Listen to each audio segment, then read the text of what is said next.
Na, Namo tassa bhagavato arahato samma sambuddhassa.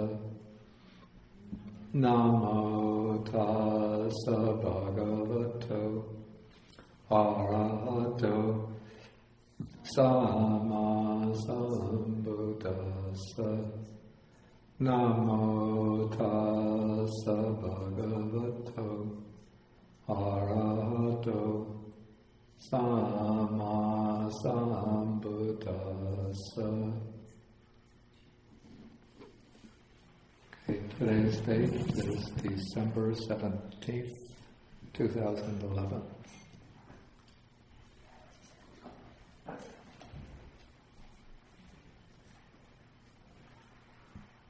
Okay, I have to start with an announcement or a request. As we go on into the future, we're going to need a few people to help with the internet connection and recording. So we need altogether 3 people, and we have 1 so far. Is there anybody else? Now, to help with this, you have to come here at 9 a.m., is that correct? And so we need people who will be willing to volunteer to come every week that we have the class. And I will have the class, we won't have it the next 2 weeks, because there's a retreat here.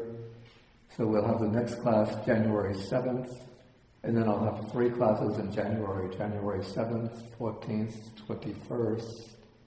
Then we'll break for the winter, and then we'll resume probably middle of March, and then continue from middle of March on. And so do we have anybody who would be willing to come whenever we have the class, to be able to come at 9 a.m. to help set up the recording? Okay, that's good. And good if you would give your contact information to Bo-Wei, who's sitting in front of the computer. Or to Kaidi? Okay, to Kaidi. It's 1. You'll be able to come every time?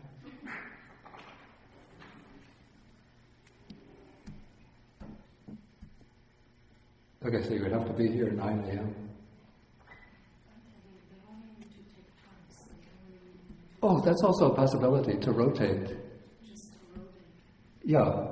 Okay, so people can do it, a few weeks, then take a break, then other people can take over. We'll start off with these 3 then. Bo-Wei. Your name is?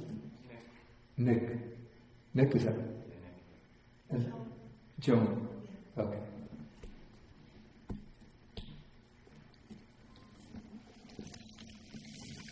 Okay, so now we can come back to our sutta.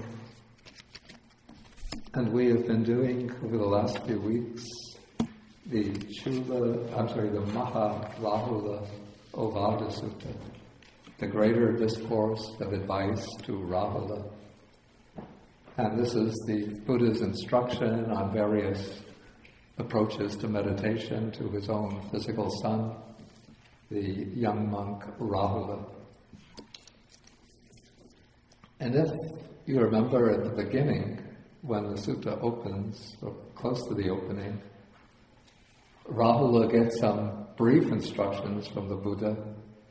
Then, after getting these instructions on contemplating the body, or the 5 aggregates as being non-self, he goes off and sits in meditation under a tree. And then Venerable Sariputta, who's the teacher of Rahula, sees him sitting there and instructs him to practice mindfulness of breathing. Venerable Sariputta says, Rahula, develop mindfulness of breathing.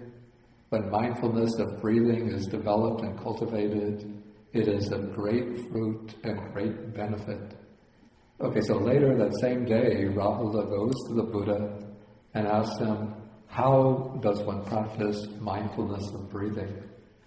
But the Buddha doesn't answer Rahula's question straight away, but rather he goes first into a detailed explanation of contemplating the body in terms of the 5 elements: earth, water, fire, air, and the space element. And then he gives him brief advice or admonitions to practice some of the other meditation subjects, the 4 sublime states or divine dwellings: loving kindness, compassion, altruistic joy, and equanimity. Then the meditation on the unattractive nature of the body or foulness, and then the meditation on impermanence. And we can see, perhaps, that the Buddha is preparing Rahula for instructions on mindfulness of breathing. And it's somewhat interesting that, when anybody comes to learn Buddhist meditation to a meditation teacher or meditation center, almost the first instruction that is given is mindfulness of breathing. So we always think of mindfulness of breathing, this is sort of like the ABC of meditation. And then when after you learn mindfulness of breathing, then you get into the real stuff, what lies beyond mindfulness of breathing, whether it's vipassana or in the Zen tradition, they call shikantaza or koan meditation, or in Tibetan meditation, they call dzogchen or mahamudra. So those are taken to be like, the real stuff, and mindfulness of breathing is like learning the ABCs. That's the common assumption. But actually, according to the text, the Buddha himself used mindfulness of breathing as his own vehicle to the attainment of enlightenment. So when the Buddha sat down under the Bodhi tree on the night of his enlightenment, the practice that he cultivated was mindfulness of breathing. And we find that many of the great disciples themselves practiced mindfulness of breathing. And again throughout his teaching career, the Buddha emphasized the practice of mindfulness of breathing, and not only for beginners. And it seems here in this sutta that the Buddha is preparing the way to mindfulness of breathing by instructing Rahula in these other meditation subjects in order to clear away the hindrances or mental obstacles, so that then Rahula, when he enters mindfulness of breathing, he will have a smoother course of development. And so normally the main hindrances of the mind, we have the 5 hindrances, and of the 5 hindrances, the 2 coarse or gross hindrances are the first 2. Sensual desire, sensual craving, and ill will, anger, or hatred.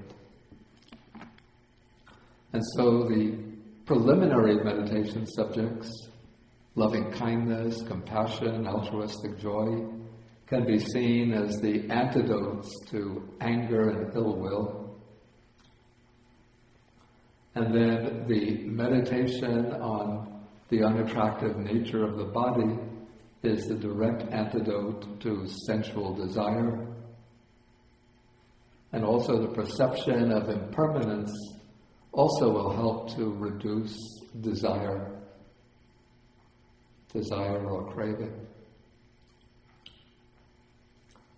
And then the hindrance or mental block that was especially strong in Rahula's mind was his pride based on his own physical beauty. Because he was a young man in the prime of life. Apparently he was quite handsome, physically well built. He's 18, according to the commentary, 18 years old. So he's full of what the suttas call the pride of youth, the pride of good health, and the pride of life or vitality. And so the Buddha teaches him the 4 elements meditation in order that he can gain some insight into the nature of the body, and in this way reduce his pride or his attachment based on the body.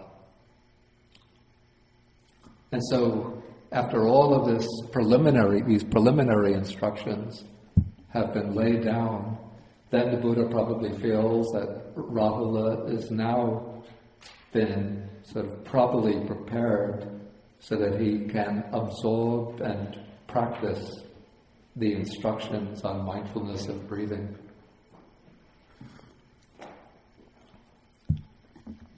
And so now in paragraph 25, he starts the actual instructions, or actually in paragraph 24, he repeats the injunction on mindfulness of breathing. So after completing all the other meditation subjects, then he introduces Anapanasati. He says, develop meditation on mindfulness of breathing. When mindfulness of breathing is developed and cultivated, it is of great fruit and great benefit. And how is mindfulness of breathing developed and cultivated so that it's of great fruit and great benefit?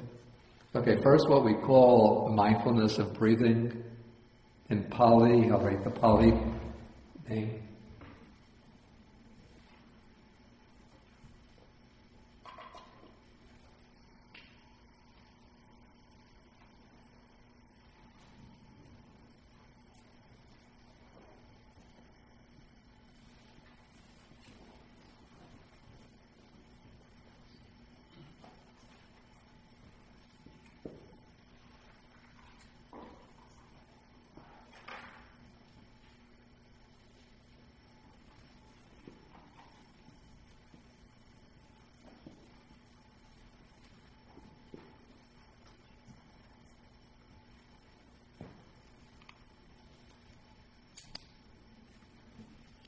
Okay, so mindfulness of breathing is anapanasati.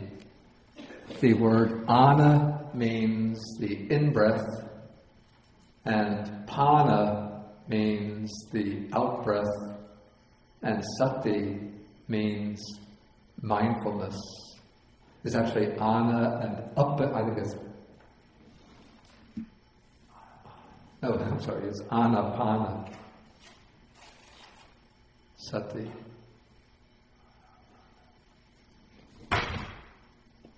And okay, sati is mindfulness.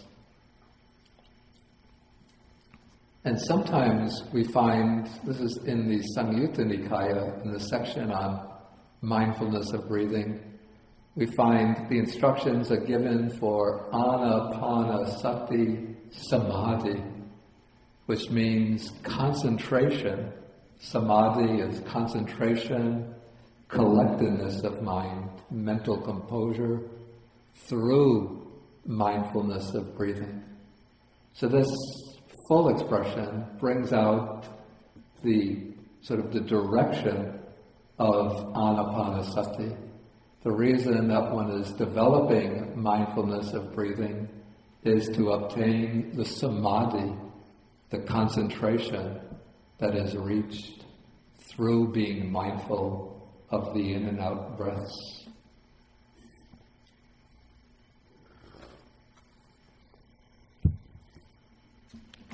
Okay, so now the Buddha begins the instruction in paragraph 25, and he begins with the sort of elementary steps in practicing mindfulness of breathing. So he says, here, Rahula, a bhikkhu or a monk, gone to the forest or to the root of a tree or to an empty hut. Okay, so this begins by explaining by mentioning the ideal places for practicing mindfulness of breathing. So because the objective is to be able to keep the mind consistently on the breath, so it's important to have a somewhat secluded and quiet place. So the ideal place in the Buddha's time for the monastics was to go to the forest. Though actually what's interesting, if you've ever lived in a forest, it's not so quiet there. There's lots of, especially at night, insects come out chirping and birds singing and different kinds of night animals prowling around and growling and howling. But for some reason, my own experience, those kinds of sounds are not disturbing. It actually adds to the peacefulness. Okay, and then within the forest or in a place like the grove where the Buddhist monasteries were situated, the ideal place, at least according to the text, is to sit at the root of a tree. But if you've ever tried sitting outside at the root of either the root of a tree or anywhere outside, one also meets annoying problems, like especially mosquitoes. So what's developed in at least the Thai meditative tradition is they use a device, I think it's pronounced krot. It's constructed like an umbrella, but it has a big overhead parasol, and then suspended from the parasol is a mosquito net. So when you sit down, you hang the krot from the branch of a tree, and then you spread out the net so it surrounds the body to protect you from the mosquitoes. Okay, so the root of a tree or an empty hut. This would be just, we call a kuti, a little hut or cottage in a quiet place. And if you don't have the luxury of the forest, the root of a tree, or an empty hut, just choosing in your house or apartment a quiet room where you won't be disturbed, where, especially a place that's dedicated to the practice of meditation. So when you practice there, daily, over time, you're building up peaceful, harmonious vibrations in the place, so that whenever you come to the place and you sit down there, then you can feel peaceful, and your mind it picks up on the vibrations, the peaceful vibrations, and so the mind easily settles down, and you experience this as something like a refuge, a place of security amidst all of the turmoil and disorder of everyday life. Okay, so one chooses a quiet, secluded place, and then one sits down. So mindfulness of breathing, it's a meditation subject to be practiced in the sitting posture. I know some people do try to be aware of the breath while they're doing the walking meditation. I myself have found it very difficult to maintain a strong awareness of the breath while also trying to be aware of walking. So at least my own way of practice, if one wants to do mindfulness of breathing, do it in the sitting posture. And if one is going to be walking back and forth, then do another meditation, usually the mindfulness of walking. Okay, then when one sits down, then one folds the legs crosswise. It doesn't have to be the full lotus, it can be half lotus, quarter lotus, or what they call sometimes the Burmese posture. This is where one leg is on the ground, the other leg is like this. The legs aren't actually crossed. They're not crossed so that one is on top of another, but the two legs are sort of parallel against one another on the ground or on the mat. And then one keeps the body erect. This is extremely important. So one positions first the head so that the nose is directly above the belly button. First, hold the head as if one is looking straight out. And then one could let the head tilt downwards a slight angle, maybe about a 30-degree angle, 20, 30-degree angle, so it's slightly tilted downwards.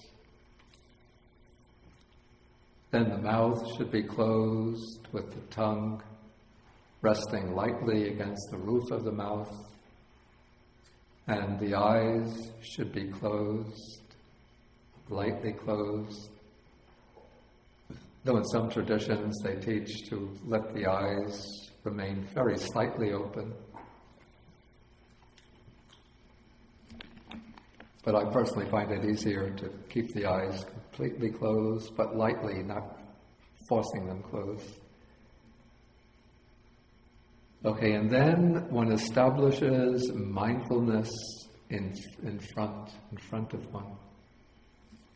Okay, now this is my understanding, is that this expression, establishing mindfulness in front of you, I found the way the term used in the suttas, or the expression is used in a very general sense.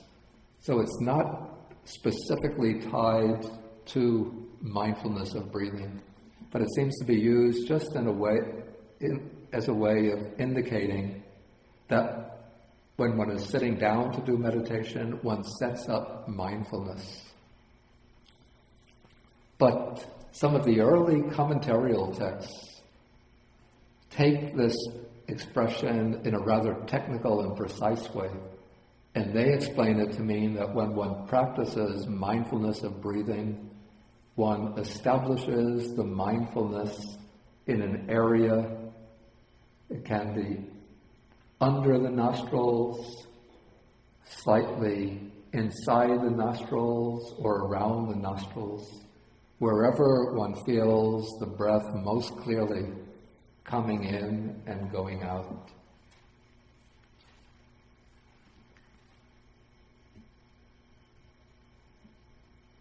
Okay, what I have actually found, both with myself and with instructing others, that it's very difficult to keep the mindfulness sustained on this area right around the nostrils or slightly inside the nostrils. Because it seems to be a very, very subtle place, and the impact of the breath there is very subtle. So initially one might be able to keep the breath there, for the attention there, the mindfulness, for quite some time, like 2 or 3 breaths. But then the mind starts wandering. So what I suggest doing, at least this is a technique that I found helpful. Initially, when one sits down, one establishes the mindfulness in the body itself, so that one tries to keep the mindfulness spread out broadly throughout the body. So one is aware of the body itself as taking in the whole mass of the body in one act of mindfulness, in one extended spread, let's say one spread of mindfulness. So one becomes mindful of the whole body. The body is a totality. And then one keeps the mindfulness spread out through the body for maybe half a minute or so. And then one becomes aware of breathing without focusing on a particular place, but just becoming aware of the breath, the act of breathing, in any way in which it stands out most clearly. So one might experience the expansion and contraction of the chest as sort of the most conspicuous manifestation of the breath, or the rising and falling of the abdomen. And so one follows the in and out breathing wherever one experiences it most clearly and distinctly, without trying to home in too sharply on any one place. But then as the mind settles in on the breath, so that one could follow the in and out breathing fairly consistently, then one can gradually let the mind move to the area around the nostrils, slightly inside the nostrils, just beneath the nostrils, wherever one picks up sensation of the breath most clearly. And then one lets the mind, I use the expression, let it sit comfortably on that area, not trying to push the mind onto that area, not forcing it, because that makes the mind tight and strains the mind, and it could strain the muscles and nerves also. But just letting the mind rest or sit on that area very softly, very gently, and sort of the key to success, the way I would formulate it, is to strike a healthy balance between consistency of awareness and softness or gentleness of awareness, so that the mind is not pushing itself into that area, so that you're not pushing the mind onto that area, but just letting it rest there, almost as if one were taking a feather or a piece of cotton and putting it around the nostrils, almost as though it were like tickling the nostrils, or the area just beneath the nostrils. Okay, and then one becomes mindful of the breath in that area. And if the mind, of course, initially, if it just wanders a few times, then one just notes it and brings the mind back to that area. But if the mind is wandering a lot, continuously wandering, then what I suggest is again bringing the mind back to this panoramic awareness of the body, keeping it simply being aware that there is the body, or simply aware of body, the presence of the body, maybe for about half a minute or a minute. Then again, becoming aware of the breath in whichever way, as one experiences it most clearly and distinctly in the body. Again, it could be the expansion and contraction of the chest. And then, as one is able to follow the conspicuous manifestation of the breath, then at a certain point one can again bring the mind back to the area around the nostrils and again focus upon it there. Okay, so this is how I would say that one keeps ever mindful. He breathes in, mindful, he breathes out. In fact, that is that is the main instruction in mindfulness of breathing.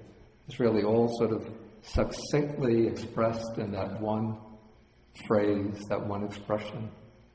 Ever Sattova asasati, satto pasasati, satto eva. It means mindful, and that eva is somewhat emphatic. It doesn't literally mean ever, but it will mean like really mindful or definitely mindful. Emphatically mindful, he breathes in. Mindful, he breathes out.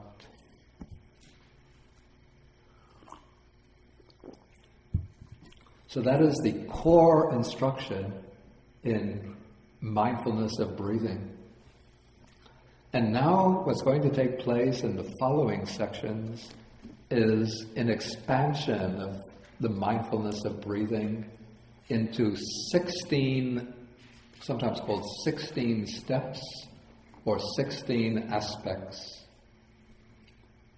And as we'll see, these 16 aspects actually fall into 4 groups of 4 tetrads.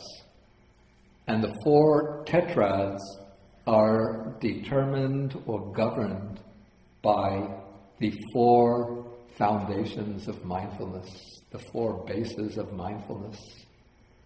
And so the first tetrad is mindfulness of breathing viewed in terms of contemplation of the body.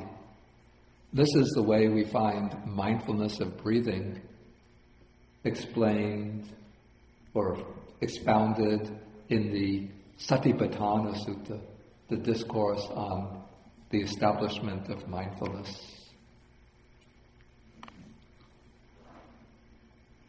Okay, so here the text says, breathing in, excuse me again.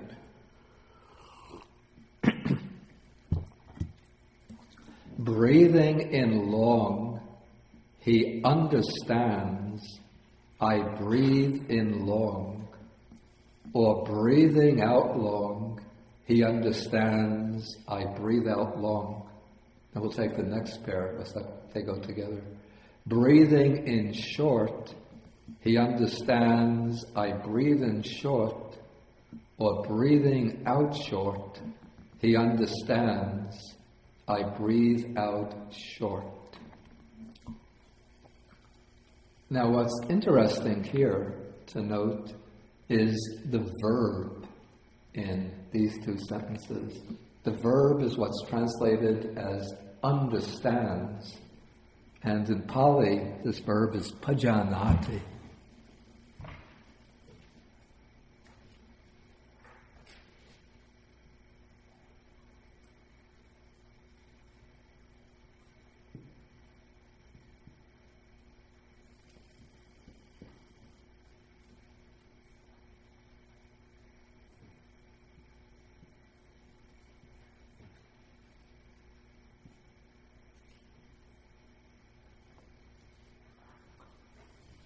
And the verb pajanati is the verb from which we derive the noun panya, which is usually translated wisdom. But here, it seems to me, pajanati is not really suggesting any kind of deep wisdom or insight, but it's, maybe you could say that it's a discernment or a discerning of the quality of the breath, whether the breath is long or the breath is short. I don't know where one precisely delineates the distinction, but where one precisely draws the distinction between a long breath and a short breath. But in one's own experience, one can see whether the breath is relatively long or relatively short. It's been a bit of a puzzle to me, and I don't know the solution to the puzzle, why the text begins with the long breath and follows it with the short breath. Because in my experience, and I think in almost everybody's experience, when one sits down and begins breathing, the breathing initially is shorter, because the breaths are coming more quickly. But then as the mind and body settle down and the mind becomes more focused, then the breathing it slows down, and so the breath becomes longer. Anybody have any idea about this? Andrea?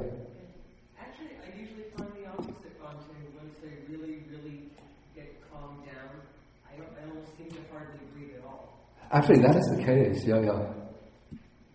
Yeah, that is also the case, yeah. Sort of weird. Yeah. Is it more common to focus on the long breath first? The way it's laid out in the sutta is, it's as if one focuses first on the long breath and then on the short breath. But I think Andrea made a good point that also, as the breath becomes calmer, the breathing slows down, so that the breathing is... It's almost like you're not breathing. Yeah, the breathing starts to become longer, but then as the breath becomes subtler, then it seems that you call it a shorter breath. So maybe the original distinction is not, as we understand, long breath and short breath, but maybe a gross breath and a subtle breath.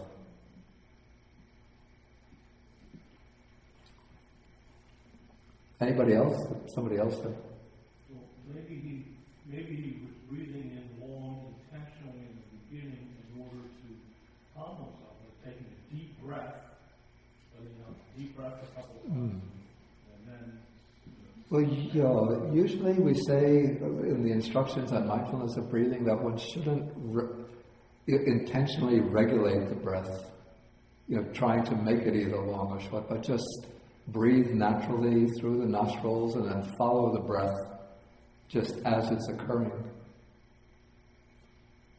Yeah, but it seems like as we are aware of the breath, we follow it more, so it appears that longer, like you said, intention, we didn't want it to, but we just, as we follow, we kind of force it in a way, make it longer. Yeah, but this is why at a certain point it becomes longer as we go on attending to it rather than shorter.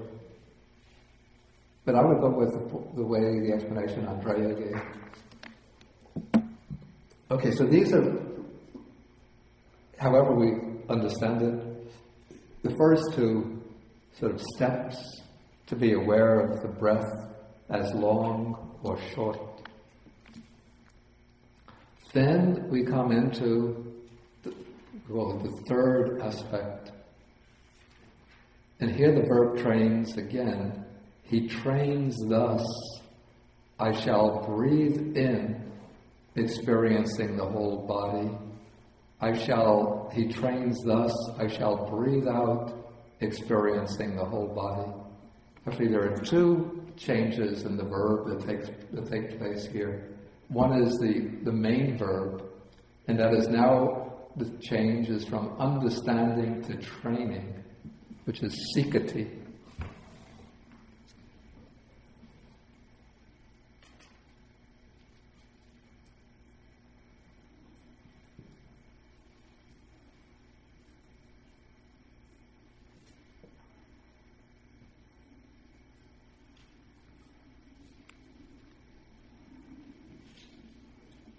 And then the other change in the verb is in the verb within the quote marks, and that is it's changing from present tense to future tense, because one is making a determination, one is training oneself to do something.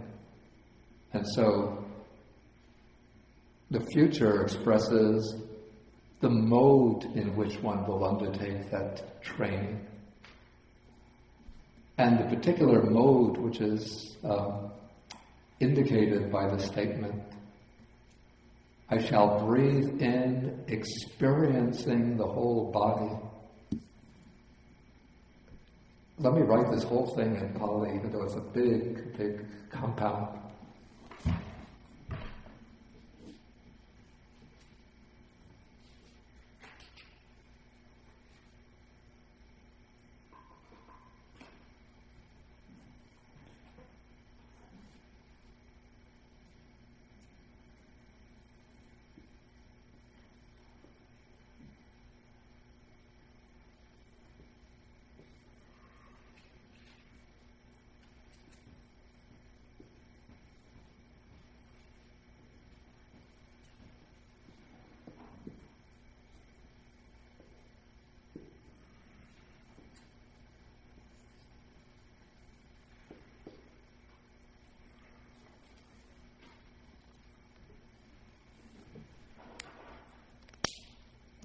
Okay, so sabba means all or entire. Kaya means body. And pati samvedi comes from the verb pati samvedeti, which means to experience. So, pati samvedi, experiencing. Now the commentaries have a way of explaining this, which has been sort of taken over in the Theravada tradition. And I'm not so sure that the commentarial explanation captures the original meaning. And I should say, as a precaution, we have here the 16 aspects or steps of mindfulness of breathing, and different meditation teachers, meditation masters, give different explanations of these 16 aspects. So, if you read Ajahn Buddhadasa, he had a book on this is called Mindfulness Through Breathing, Mindfulness with Breathing. He gives an explanation of the 16 steps. Thich Nhat Hanh, I think, has a book, and he gives his explanation. Probably Pao Soyador gives an explanation, and other Soyadors and Acharyas will give their explanations. And I think Goenka has his system of explanation. So there are different ways of explaining. So there's not just one fixed mold, so different teachers have different ways of explaining these. Okay, now, the way which prevails in the Theravada tradition is based on the explanation in Visuddhimagga, the path of purification. And that explains to experience the whole body means to be aware of an entire breath from the very beginning of the breath through the, call it the middle portion of the breath, right to the very end of the breath. And then when one is breathing out, then one becomes aware of the very beginning of the out-breath, the whole middle portion of the out-breath, and the very end moment of the out-breath. And so one is making a deliberate, intentional effort to follow each in-breath and each out-breath through its entire course.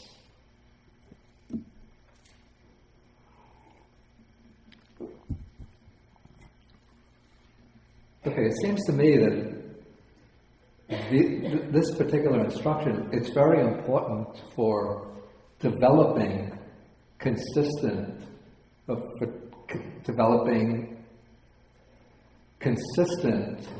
sustained mindfulness of the breath.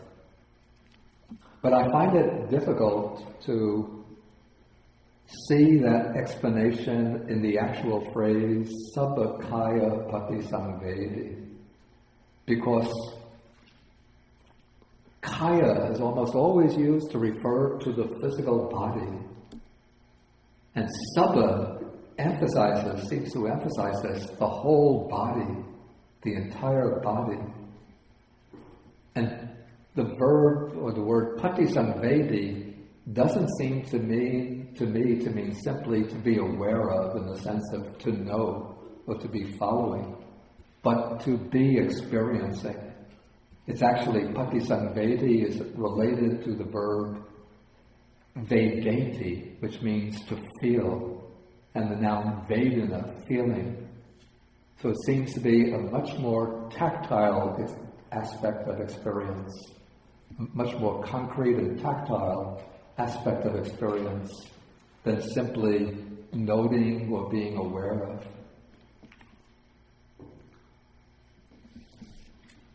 And so the way I would understand it, and this is very personal, it could be wrong, but sabakaya patisangvedi means that as one is following the breath at the nostrils, around the nostrils, one is also becoming more aware of the whole body. And so there can take place simultaneously an awareness of the breath as it is entering and leaving around the nostrils, and of the entire body as it's sitting there, or in the sitting posture. And also, as one's awareness of the body, one's awareness of the breath strengthens, one also feels more distinctly, more clearly, let us say, the spread of the breath through the whole body. So one doesn't shift the attention away from the area around the nostrils. One keeps the attention focused in that area, but still the experience is now taking in the body in its concrete actuality, or in its actual tactile concreteness.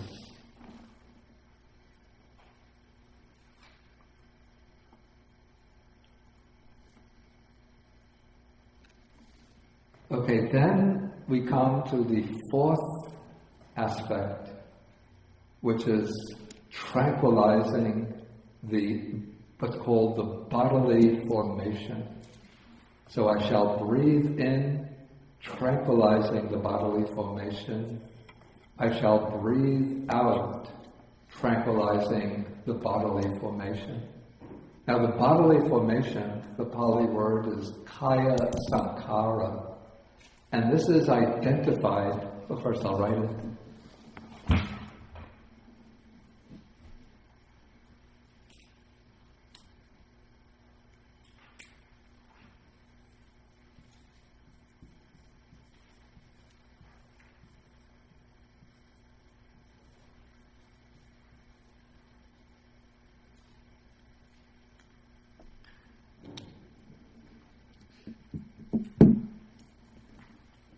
Yeah, this is identified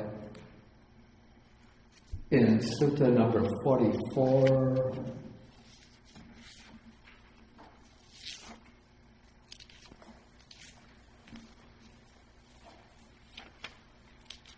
On page 399,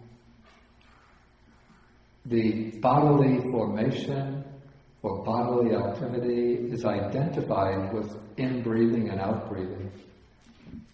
So this is in paragraph 15 on page 399. In-breathing and out-breathing are bodily states bound up with the body. That is why in-breathing and out-breathing are the bodily formation.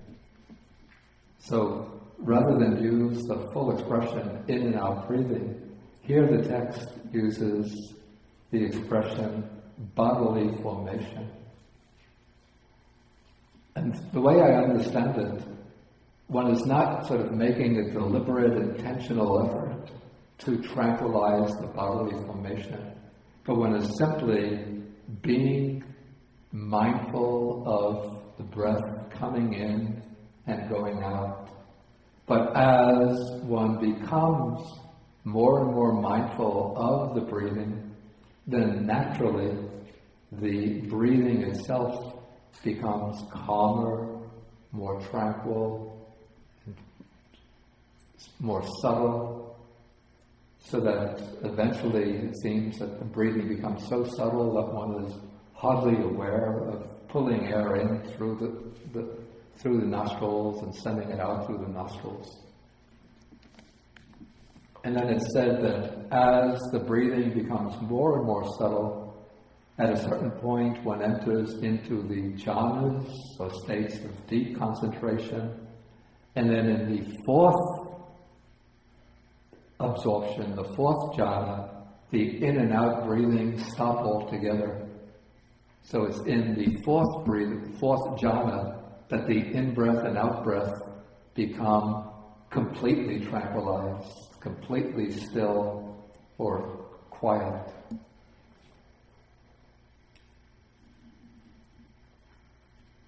Okay, so this is the section on contemplation of the body. Does anybody have any questions on this?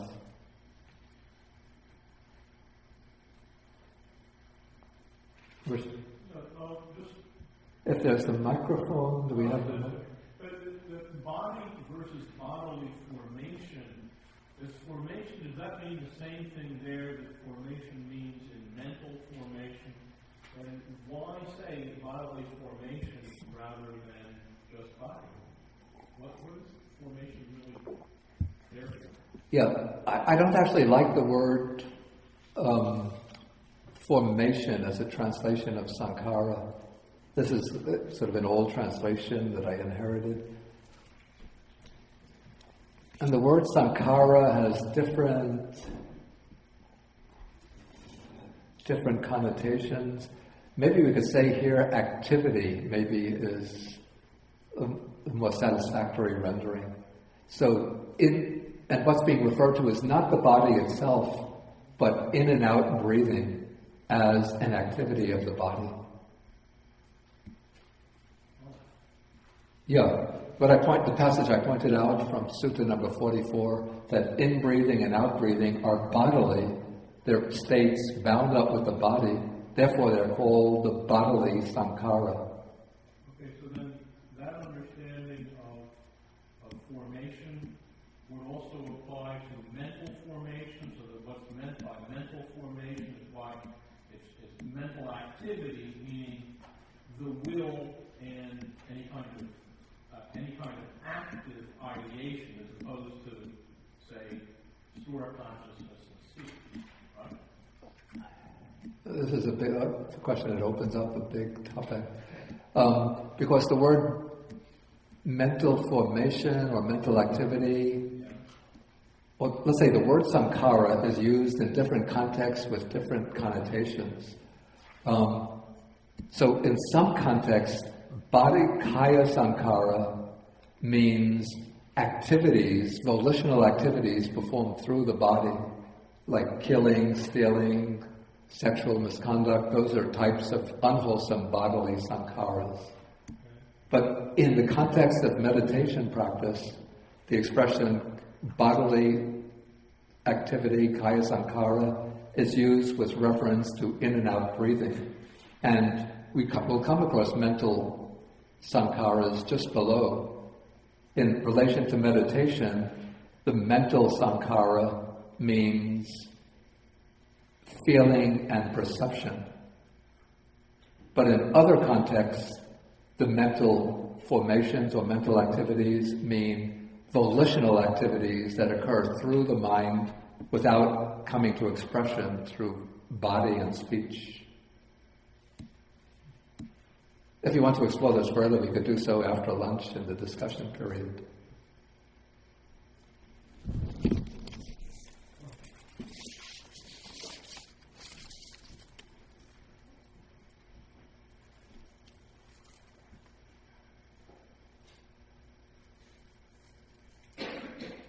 Okay, one question.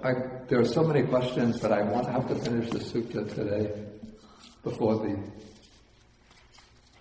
But somebody says, if attention is shifted to the whole physical body away from the breath itself, doesn't it disturb the one-pointedness tending to samadhi? I didn't say that the attention is shifted to the physical body, I didn't say that the attention is shifted away from the breath itself. What I said is that the attention remains on the breath, but one becomes more aware of the physical body, or one experiences what I call the concrete, tactile reality of the physical body. But the attention still remains on the area around the nostrils.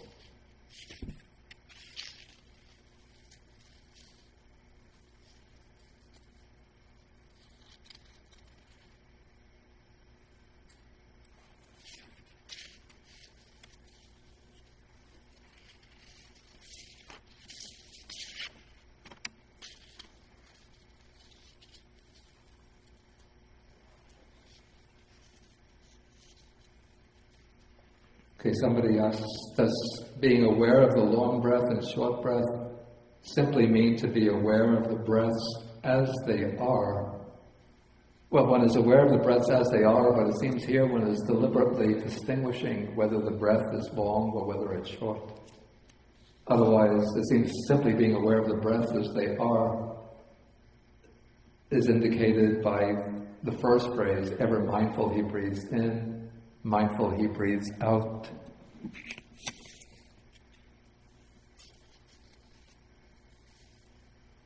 Is it possible to enter jhana as early as the 4th step of the 16 steps, or does it happen at the end of the 9th step?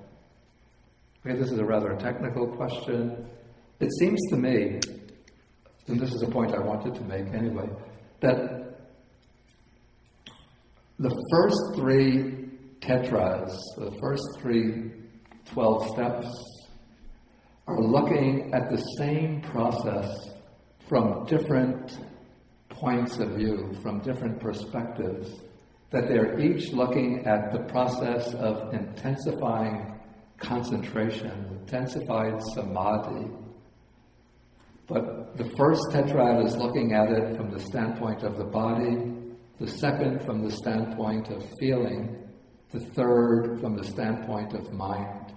And so I see, the way I look at it, that all 3 of these tetrads are looking at the process by which mindfulness of breathing is used to enter jhana.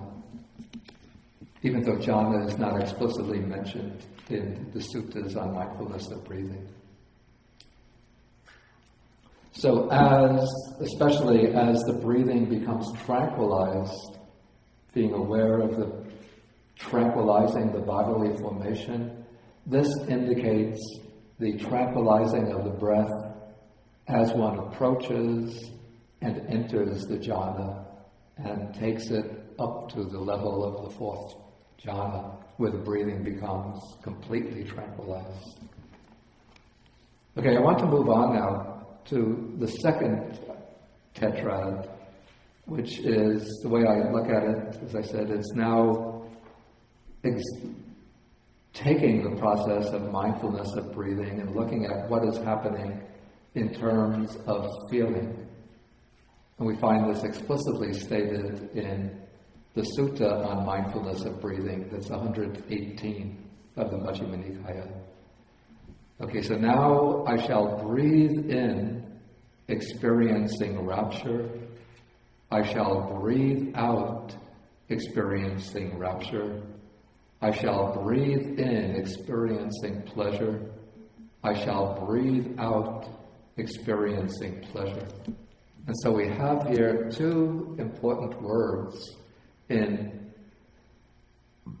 two words that indicate important factors in the development of samadhi, or concentration.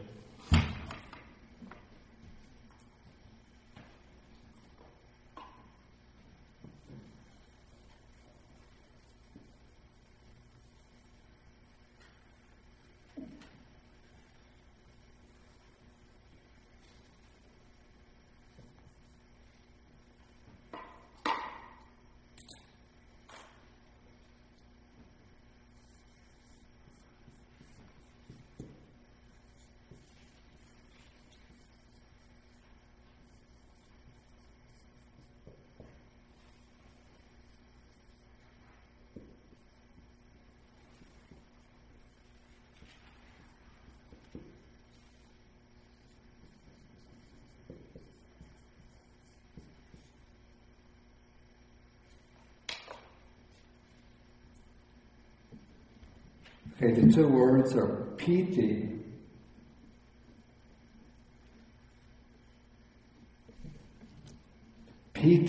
and sukha.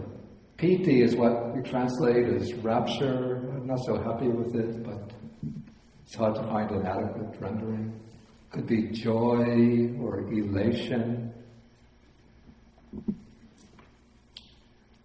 And technically, piti isn't classified as a feeling, but piti and sukha, the other word is sukha, which is rendered here as pleasure. These two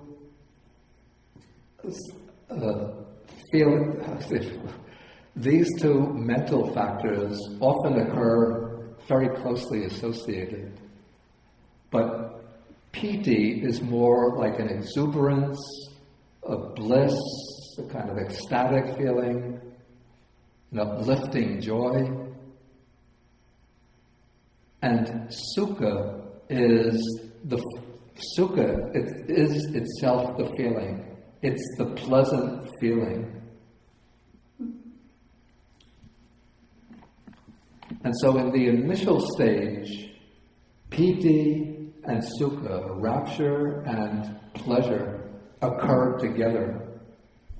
But rapture is a more colorful character. It's like, if two women go to a dance and one is dressed in a red and green and blue dress, and the other comes in a pale yellow dress, then the one who's going to sort of stand out is the one wearing the red, green, and blue dress. And so all the eyes will be on her, and the one with the pale yellow dress will sort of be in the background, out of the center of attention. And so what first dominates in the experience of deepening meditation is this rapture.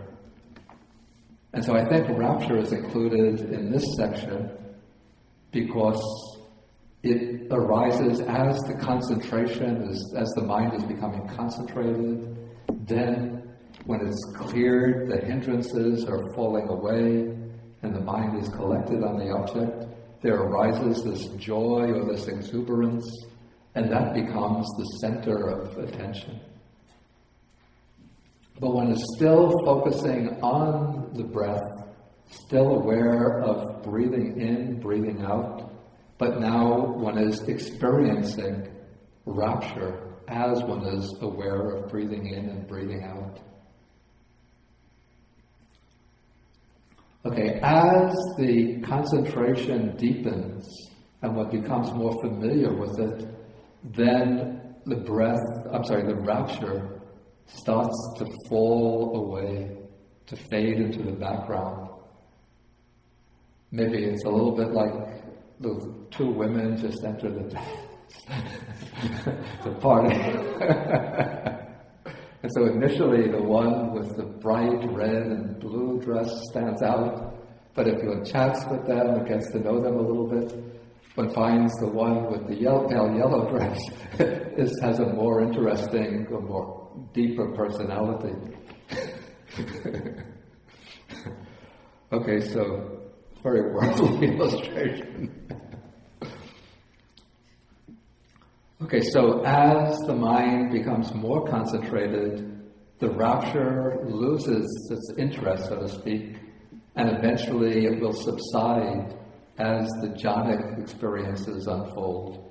As one moves from the first jhana to the second, then from the second jhana to the third, in the transition from the second to the third, piti, or rapture, falls away, and there remains only the pleasure, the sukha, without the rapture.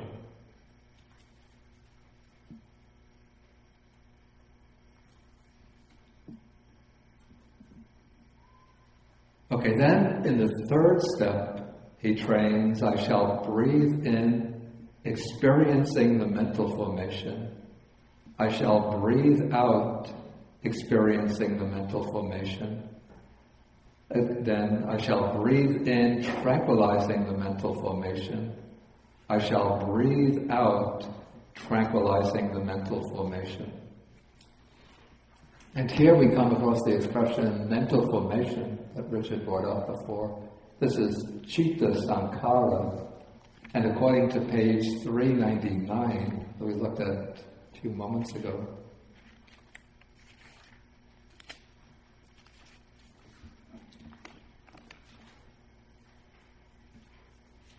again, paragraph 15, perception and feeling are mental states bound up with the mind. That is why perception and feeling are the mental formation. So what's indicated by mental formation is perception and feeling. And since the process of meditation here isn't particularly concerned with perception, so it seems what's being focused on is the feeling. So one is breathing in, breathing out, experiencing the feeling. And I don't quite know why feeling is, or let's say the mental formation is mentioned. Yeah. Yeah, that puzzles me because the five skandhas usually list feeling, perception, and mental formation separately. And if feeling, perception are the mental formation, then why is the mental formation listed as this is it's an interesting question about Pali terminology and how these words came to be understood. In the five aggregates, the aggregate of mental formations, or sankhara, are the factors connected with volition. It's chaitana, volition, the intentional factors.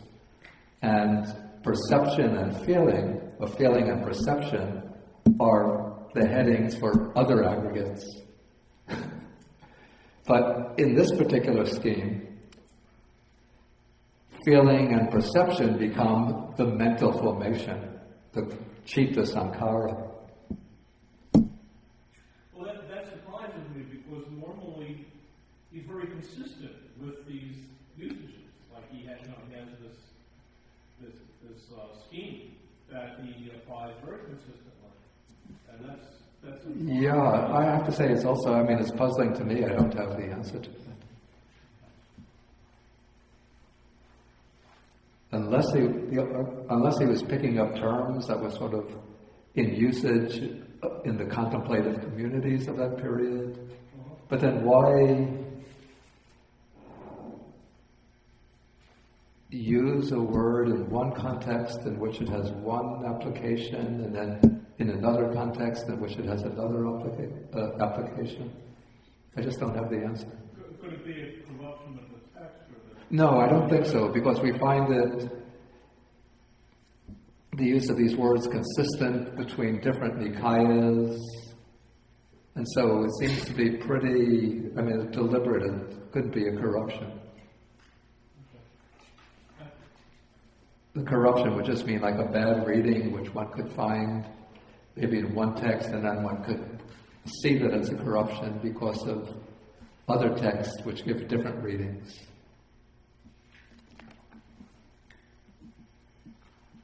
Okay, so it seems to me anyway that here, if mental formation is taken as feeling, that it's being used in a broader sense. It's not just the pleasure, but it could be the pleasant feeling and also the feeling of equanimity or the neutral feeling.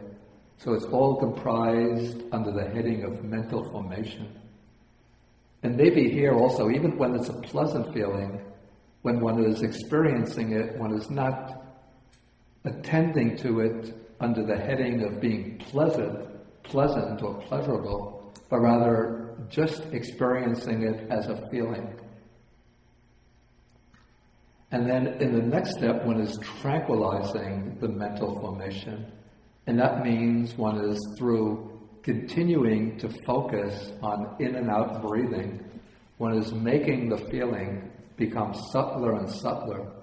So the pleasant feeling moves from, the approach to the jhana. When one enters into the jhana, it's subtler than it was earlier. When one comes to the second jhana, it's still a subtler feeling of pleasure. When one comes to the third jhana, it's an extremely subtle feeling of pleasure. When one comes to the fourth jhana, then the pleasant feeling subsides and it's replaced by neutral feeling or equanimous feeling.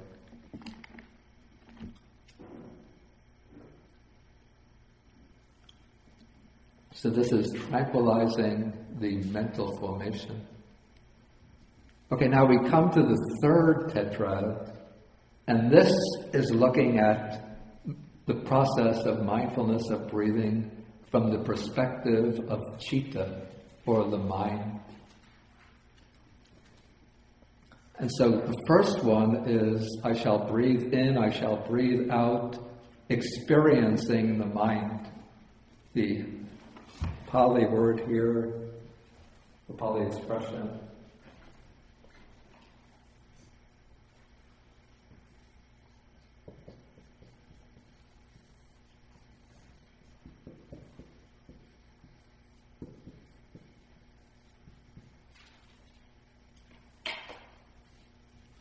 citta patisamvedi. And all along, as one is doing mindfulness of breathing, of course the mind is always present. Without the mind being present, one couldn't be mindful of the breath. But what seems to be indicated here is that at a certain point, the mind itself, the citta, as a component of the experience, becomes more prominent. Initially, one is just trying to keep the mind on the breath, coming in, going out, coming in, going out. But now one is becoming aware of the mind as a factor involved in that experience. And perhaps one is also becoming more aware of the mental factors. One could see when a particular hindrance arises in the mind, or a particular quality of the mind, that the mind is connected with attachment, with ill will, with delusion, or that the mind, as it's becoming more mindful, the mind is separating from attachment separating from ill will, separating from delusion. So one has become more aware of the quality of the mind and the factors that are operating in the mind.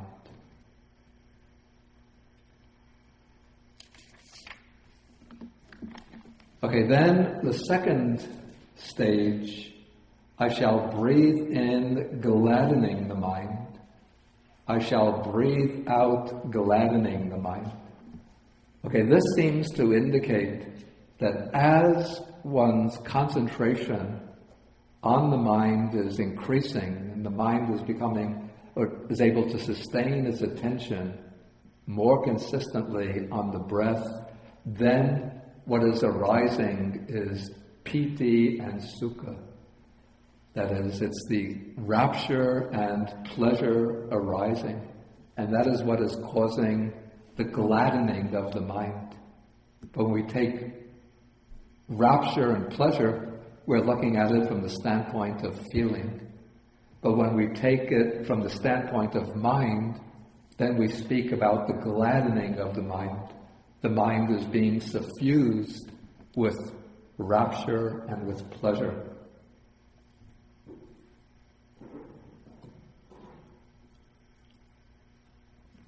Okay, then the next step, I shall breathe in, I shall breathe out, concentrating the mind.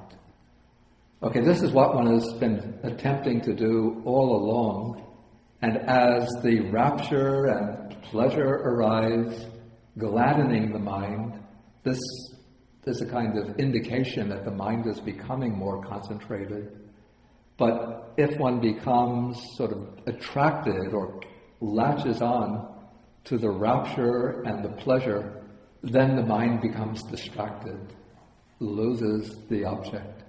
And so what one has to do is sort of let the rapture, let the pleasure take their own course and just continue to focus on the in and out breathing. And as one does so, the mind becomes more concentrated, the concentration deepens, and then as the concentration deepens, then one enters into the meditative absorptions, the jhanas. Okay, then comes the fourth step. I shall breathe in, liberating the mind. I shall breathe out, liberating the mind. Now, the way the commentaries explain this, and here I would agree with them, liberating the mind here doesn't mean completely eradicating the defilements in order to reach final liberation. But rather, what it means is one is releasing or letting go of the coarser mental states in order to enter upon subtler levels of concentration. So initially, in the preliminary stages of training, one has to liberate the mind by letting go the 5 hindrances, by freeing the mind from the 5 hindrances. Then, to deepen the concentration, one has to as one lets go of the 5 hindrances, then one comes into the first jhana. But then to move to the deeper jhanas, one has to liberate the mind first from thinking and examination, which are factors of the first jhana. Then one has to liberate the mind from rapture to move from the second to the third jhana. And then one has to liberate the mind from pleasure to move from the third jhana to the fourth jhana. So this is not the full or final liberation of mind that occurs through wisdom, through insight or wisdom, but this is releasing the mind from the coarser, grosser mental factors in order to allow the mind to move to the subtler factors, in order to deepen the samadhi, the concentration. Okay, now I'm going to have to go a bit quickly in order to finish the whole sutta. I have to apologize for being a bit concise. Okay, now the fourth tetrad, the way I understand it, marks a significant shift in emphasis. In the first three tetrads, the emphasis is on samadhi, on concentration, or on samatha, on stilling the mind, or tranquilizing the mind. The fourth tetrad shifts the emphasis to insight. Here one is using mindfulness of breathing as a vehicle for contemplating the nature of experience in order to gain insight into the three characteristics. And so the text begins with, actually the first three sections are all focusing on the mark of impermanence, but under different headings. So here it starts, I shall breathe in, contemplating impermanence. I shall breathe out, contemplating impermanence. Okay, so what one does is one shifts the awareness from simply focusing upon the area where one experiences the breath coming in or going out, one shifts the emphasis from that particular spot to the actual occurrence of the in-breaths and the out-breaths themselves. And so one notices when breathing in, one identifies this is an in-breath. When breathing out, one becomes aware of this is an out-breath. And so one starts to see now the distinction of in-breaths, out-breaths, in-breaths, out-breaths. And one sees that when the in-breath is occurring, there's no more out-breath. When the in-breath is stopped, the out-breath is occurring. That is an out-breath. And so one is seeing how in-breath, out-breath succeed one another. When one stops, the other starts. And so this is now getting a focus on impermanence. And as one focuses in more subtly, one sees in each in-breath how the breathing is occurring in stages, so that one starts to breathe in, then one comes into the middle phase of the in-breath, one comes to the end phase of the in-breath. Each stage is distinct from the other, and one sees the stopping moment of the in-breath, and then one sees the starting moment of the out-breath, the middle phase of the out-breath, the terminal phase of the out-breath, the pause at the end of the out-breath. And so each phase is distinct from the other. And then the attention can focus in more and more at subtler and subtler levels until one sees in each in-breath the breath occurring in sort of little quantum packets, moment after moment after moment, each moment distinct from the preceding moment. And similarly with the out-breath, one sees it as a stream of packets of out-breathing. Each is occurring, each has its arising and passing away. And so one is now seeing at very subtle levels arising and passing away in each in-breath, in each out-breath. Then coming to the next stage, I shall breathe in, contemplating viraga, fading away. I shall breathe out, contemplating fading away. The way I see this is that one is now shifting the attention from the arising and passing away to now just focusing on the passing away aspect, or the dissolution of each packet of experience in the in-breath, in the out-breath. And so countless times as one is breathing in, that experience of the bodily act of breathing in and the awareness of breathing in is passing away, fading away, ceasing, or dissolving. And with each out-breath, countless times, the bodily act of breathing, the mental awareness is breaking up, dissolving away. So that is contemplating fading away in the out-breath, in the in-breath, in the out-breath. Then the next pair, I shall breathe in contemplating cessation, I shall breathe out contemplating cessation. Okay, the way I see it here, as one is breathing in, one sees that each packet of experience has ceased. From moment to moment that it ceased, it doesn't exist with the next moment. And so here one is getting the most powerful experience of impermanence, because one is seeing how each experience, when a new experience occurs, the previous moment of experience is gone, it's stopped, it's past. And so this is becoming the most vivid, the most powerful experience of impermanence through seeing the cessation of every occasion of experience. And then comes the fourth stage, fourth aspect, which is breathing in, contemplating relinquishment, breathing out, contemplating relinquishment.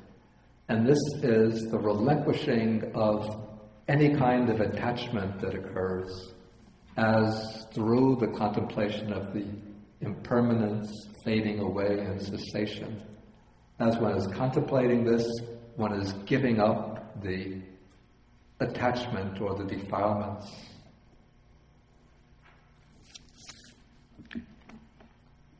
Okay, so this takes us through, rather quickly, through the 16 stages or aspects of mindfulness of breathing. And then the Buddha just summarizes and he says, that is how mindfulness of breathing is developed and cultivated so that it is of great fruit and great benefit. And then he adds an extra benefit. He says, when mindfulness of breathing is developed and cultivated in this way, even the final in-breaths and out-breaths are known as they cease, not unknown. So what this means is that if one is experienced in developing mindfulness of breathing, then as one enters into one's final moments, the death process, one could turn the attention to the breath, the in and out breath, and one can be aware of one's in-breaths and out-breaths as they are occurring right up to the moment that one comes to the final end of the breathing process. So one could pass away in complete mindfulness of the breath.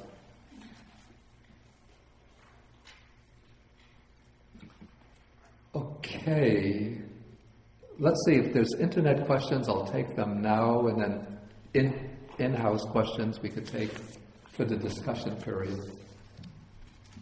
Okay, if mental formation also means volition and will, maybe tranquilizing the mental formation means paying attention to letting go of ego's willfulness at the 8th step. Still, I think here in the context of the explanation of mindfulness of breathing, we have to take the expression mental formation. Of course, it could mean will also, but usually in meditative context it's explained as perception and feeling. But maybe we could also include will in there and say tranquilizing perception, feeling, and willfulness.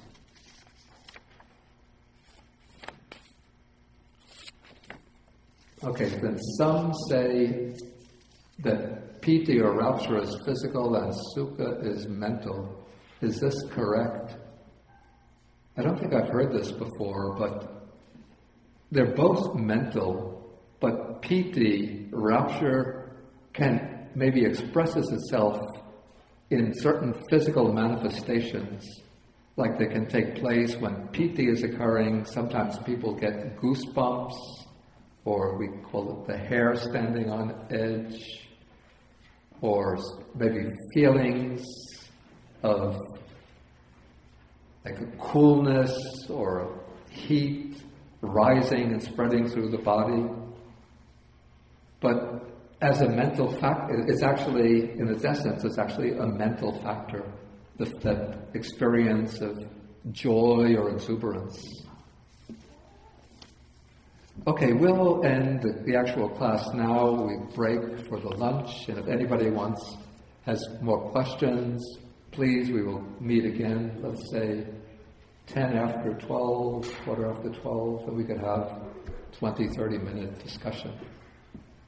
And then just to repeat, for the next 2 weeks, we won't have a class, the 24th and the December 31st. The next class will be on January 7th, and next time we will do it's called the Maharahulovada Sutta, the larger discourse to Maharahulovada. That's number 64 in the Majjhima Nikāya. Okay, so let us end by sharing the merits, sharing with the devas, the deities, the nagas, the dragon spirits, the bhutas or the fierce beings, asking them to rejoice in the merits, to protect the Buddha's teachings, to protect the world, to protect ourselves and others. Akasata chabumata deva naga mahitika punyantang anumoditva chiran rakantu sasanam. Akasata chabumata deva naga mahitika punyantang anumoditva chiran rakantu desanam.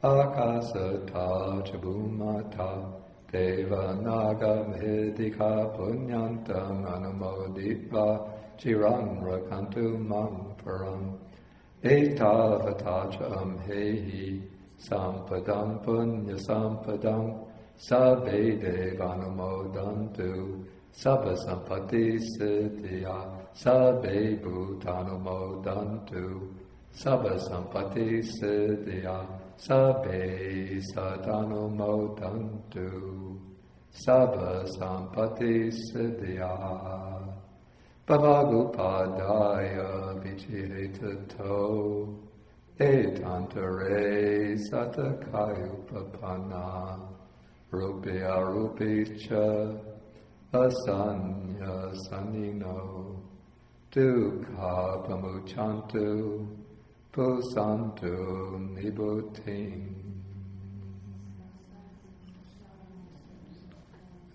And I wish everybody a Merry Christmas and a Happy New Year.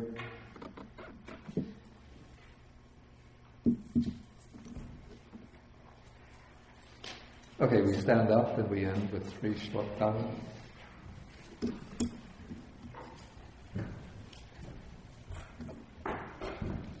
Ooh, lack of mindfulness.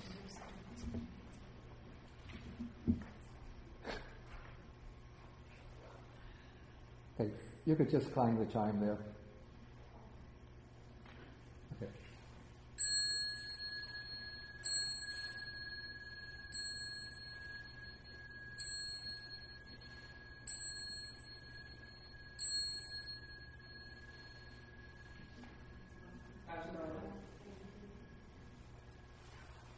Okay, and Nick and Joan, please give your contact information to Katie.